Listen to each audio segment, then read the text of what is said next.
ఇగో ఇది ఒక దిక్కుమాలడు. రేవంత్ రెడ్డి ఒక రకమైన దిక్కుమాలడు అయితే ఈడు ఇంకొక రకమైన దిక్కుమాలడు. చూడు 12 సీట్లు ఇస్తే హైదరాబాద్ ను యూటీ కానీయం. అసలు యూటీ అనే కాన్సెప్ట్ బీజేపీలో ప్రస్తుతం లేనే లేదు. అది ఉన్న యూటీలో తీసేస్తుంటే కొత్త యూటీలో పెడతారా?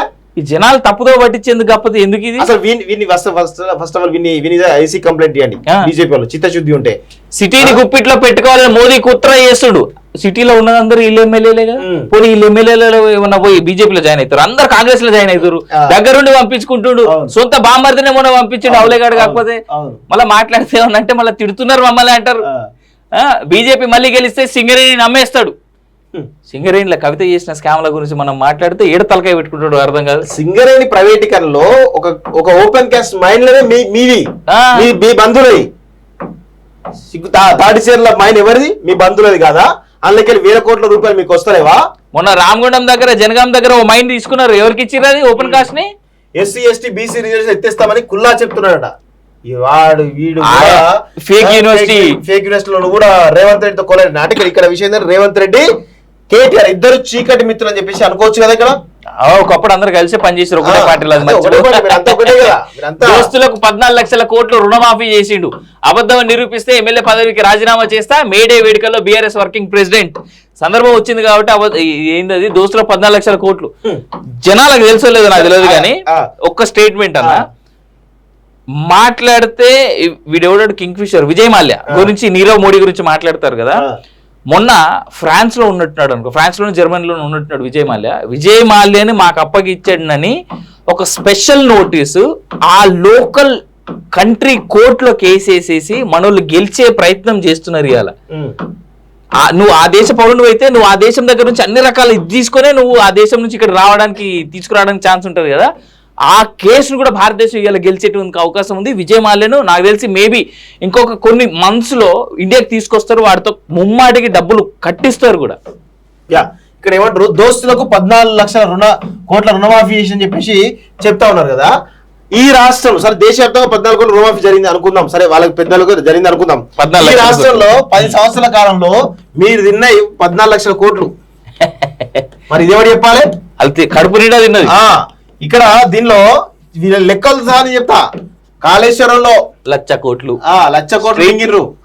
మిషన్ భగీరథ, మిషన్ కాకతీయ, ధరణి ఒక్కటే ధరణి తోటి లక్షల ఎకరాల భూములను ఒక్క ధరణి తోటే 10 లక్షల కోట్లు దొబ్బిన్నారు కదా. ఈ డేట్స్ మీరంతా దాని గురించి ఏం మాట్లాడుతూ ఏమీ లేదండి. కేవలం కేటీఆర్ రేవంత్ రెడ్డి ఇద్దరు చీకటి మిత్రులుగా తయారై ఈరోజు తెలంగాణ రాష్ట్రాన్ని సర్వనాశనం చేస్తా ఉన్నారు. ఫేక్ వీడియోను రేవంత్ రెడ్డి తయారు చేసినటువంటి అమిత్ షా ఫేక్ వీడియోను ఈరోజు కేటీఆర్ కూడా దాన్ని స్పష్టంగా చెప్తా ఉన్నాడు. అంటే ఏంటంటే ఇద్దరు చీకటి మిత్రులు, అరే నేను ఫేక్ వీడియో తయారు చేసి నువ్వు వదులుతా, నువ్వు దాన్ని మెల్లగా మసాలా రుద్ది జల్లకొదులు అయిపోతుంది, బీజేపీ సర్వనాశనం అయిపోతుంది, మనం నేను కొట్లాడుకోవచ్చు అని చెప్పేసి ఈ దొంగలిద్దరు దొంగలిద్దరు కేటీఆర్ అండ్ రేవంత్ రెడ్డి ఇద్దరు కూడా అంటే సేమ్ ఏజ్ కదా. అన్ని ఉంటాయి కానీ నోడైతే మన బాగుంది కొన్ని మనం మాట్లాడద్దు. ఇగో ఇది ఒక దిక్కుమాలడు. రేవంత్ రెడ్డి ఒక రకమైన దిక్కుమాలడు అయితే ఈడు ఇంకొక రకమైన దిక్కుమాలడు. చూడు 12 సీట్లు ఇస్తే హైదరాబాద్ ను యూటీ కానీయం. అసలు యూటీ అనే కాన్సెప్ట్ బీజేపీలో ప్రస్తుతం లేనే లేదు. అది ఉన్న యూటీలో తీసేస్తుంటే కొత్త యూటీ పెడతారా? ఈ జనాలు తప్పుదో పట్టించేందుకు కాకపోతే ఎందుకు ఇది? అసలు ఫస్ట్ ఆఫ్ ఆల్ విని ఐసీ కంప్లైంట్ ఇవ్వండి. బీజేపీ వాళ్ళు చిత్తశుద్ధి ఉంటే సిటీని గుప్పిట్లో పెట్టుకోవాలని మోదీ కుట్ర చేస్తుడు. సిటీలో ఉన్నదందరూ వీళ్ళు ఎమ్మెల్యేలే కదా. పోనీ వీళ్ళు ఎమ్మెల్యేలలో ఏమన్నా పోయి బీజేపీలో జాయిన్ అవుతారు, అందరు కాంగ్రెస్ లో జాయిన్ అవుతారు. దగ్గరుండి పంపించుకుంటుడు. సొంత బాంబర్దినే మొన్న పంపించుడు అవలేగాడు. కాకపోతే మళ్ళీ మాట్లాడితే ఏమన్నంటే మళ్ళీ తిడుతున్నారు మమ్మల్ని అంటారు. బీజేపీ మళ్ళీ గెలిస్తే సింగరేణి నమ్మేస్తాడు. సింగరేణిలో కవిత చేసిన స్కామ్ల గురించి మనం మాట్లాడితే ఏడు తలకాయ పెట్టుకుంటాడు, అర్థం కాదు. సింగరేణి ప్రైవేటీకరణలో ఒక ఓపెన్ కాస్ట్ మైన్ లోనే మీ బంధువులది. తాడిచేర్ల మైన్ ఎవరిది? మీ బంధువులది కాదా? అందులోకెళ్ళి వేల కోట్ల రూపాయలు మీకు వస్తలేవా?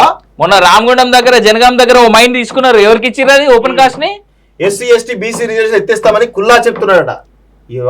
వీడు ఫేక్ యూనివర్సిటీలో కూడా రేవంత్ రెడ్డితో కొలేదు నాటికలు. ఇక్కడ విషయం రేవంత్ రెడ్డి కేటీఆర్ ఇద్దరు చీకటి మిత్రులు అని చెప్పేసి అనుకోవచ్చు కదా. ఇక్కడ ఒకప్పుడు అందరు కలిసి పనిచేసారు ఒకటే పార్టీలో, అది ఒకటే పార్టీ, మీరంతా ఒకటే కదా, మీరంతా దోస్తులకు 14 లక్షల కోట్లు రుణమాఫీ చేసిండు, అబద్ధం నిరూపిస్తే ఎమ్మెల్యే పదవికి రాజీనామా చేస్తా, మేడే వేడుకల్లో బీఆర్ఎస్ వర్కింగ్ ప్రెసిడెంట్ సందర్భం వచ్చింది కాబట్టి ఏంటది దోస్తులకు 14 లక్షల కోట్లు. జనాలకు తెలుసలేదు నాకు తెలియదు కానీ ఒక్క స్టేట్మెంట్ అన్న మాట్లాడితే వీడెవడాడు కింగ్ ఫిషర్ విజయ్ మాల్యా గురించి, నీరవ్ మోడీ గురించి మాట్లాడతారు కదా. మొన్న ఫ్రాన్స్ లో ఉన్నట్టున్నాడు అనుకో, ఫ్రాన్స్ లోను జర్మనీలో ఉన్నట్టున్నాడు విజయ్ మాల్యాని మాకు అప్పగిచ్చాడని ఒక స్పెషల్ నోటీసు ఆ లోకల్ కంట్రీ కోర్టులో కేసు వేసేసి మనోళ్ళు గెలిచే ప్రయత్నం చేస్తున్నారు ఇవాళ. నువ్వు ఆ దేశ పౌరుడు అయితే నువ్వు ఆ దేశం దగ్గర నుంచి అన్ని రకాల ఇది తీసుకునే నువ్వు ఆ దేశం నుంచి ఇక్కడ తీసుకురావడానికి ఛాన్స్ ఉంటుంది కదా. ఆ కేసును కూడా భారతదేశం ఇవాళ గెలిచేటువంటి అవకాశం ఉంది. విజయ్ మాల్యాను నాకు తెలిసి మేబీ ఇంకొక కొన్ని మంత్స్ లో ఇండియాకి తీసుకొస్తారు, వాటితో ముమ్మాటికి డబ్బులు కట్టిస్తారు కూడా. ఇక్కడ ఏమంటారు, దోస్తులకు 14 లక్షల కోట్ల రుణమాఫీ చేసి అని చెప్పేసి చెప్తా ఉన్నారు కదా. ఈ రాష్ట్రం సరే దేశవ్యాప్తంగా 14 కోట్ల రుణమాఫీ జరిగింది అనుకుందాం, సరే వాళ్ళకి పెద్దలకు జరిగింది అనుకుందాం. ఈ రాష్ట్రంలో 10 సంవత్సరాల కాలంలో మీరు తిన్నాయి 14 లక్షల కోట్లు, మరి ఇదేమని చెప్పాలి? అది కడుపు నిండా తిన్నది. ఇక్కడ దీనిలో లెక్కలు సార్ చెప్తా, కాళేశ్వరంలో 1,00,000 కోట్లు, 1,00,000 కోట్లు మింగిర్రు. మిషన్ భగీరథ, మిషన్ కాకతీయ, ధరణి ఒక్కటే ధరణి తోటి లక్షల ఎకరాల భూములను ఒక్క ధరణి తోటే 10 లక్షల కోట్లు దొబ్బిన్నారు కదా. ఈ డేట్స్ మీరంతా దాని గురించి ఏం మాట్లాడుతూ ఏమీ లేదండి. కేవలం కేటీఆర్ రేవంత్ రెడ్డి ఇద్దరు చీకటి మిత్రులుగా తయారై ఈరోజు తెలంగాణ రాష్ట్రాన్ని సర్వనాశనం చేస్తా ఉన్నారు. ఫేక్ వీడియోను రేవంత్ రెడ్డి తయారు చేసినటువంటి అమిత్ షా ఫేక్ వీడియోను ఈరోజు కేటీఆర్ కూడా దాన్ని స్పష్టంగా చెప్తా ఉన్నాడు. అంటే ఏంటంటే ఇద్దరు చీకటి మిత్రులు, అరే నేను ఫేక్ వీడియో తయారు చేసి నువ్వు వదులుతా, నువ్వు దాన్ని మెల్లగా మసాలా రుద్ది జల్లకొదులు అయిపోతుంది, బీజేపీ సర్వనాశనం అయిపోతుంది, మనం నువ్వు కొట్లాడుకోవచ్చు అని చెప్పేసి ఈ దొంగలిద్దరు దొంగలిద్దరు కేటీఆర్ అండ్ రేవంత్ రెడ్డి ఇద్దరు కూడా అంటే సేమ్ ఏజ్ కదా. అన్ని ఉంటాయి కానీ నోడైతే మన బాగుంది, కొన్ని మనం మాట్లాడద్దు. నెక్స్ట్ ఢిల్లీ సుల్తాన్లకు లొంగవు.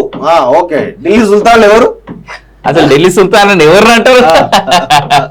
రాజ్యాంగాన్ని మార్చేందుకు వ్యూహాలు, 400 సీట్ల లక్ష్యం వెనుక రాజ్యాంగం మార్చే కుట్ర, హిందూ దేశంగా మార్చాలన్నది ఆర్ఎస్ఎస్ విధానం, వాజ్పేయి హయాంలోని వెంకటాచలయ్య కమిషన్ తనను బెదిరించడానికి ఆగమేఘాల మీద కేసు. ఆగమేఘాలేంది? రిజర్వేషన్ల అంశం చాలా సున్నితమైనటువంటి అంశం అది. అయితే ఇక్కడ విషయం ఏంటంటే హిందూ దేశంగా మార్చాలన్నదే ఆర్ఎస్ఎస్ విధానం. తప్పేమున్నది? హిందూ దేశం మారిస్తే ఏం తప్పే? మెజారిటీ హిందువులు ఉన్నారు ఇక్కడ, 80% పైగా హిందువులు ఉన్నారు, మెజారిటీ హిందువులు కాబట్టి హిందూ దేశంగా మారుస్తారు, తప్పేమున్నది?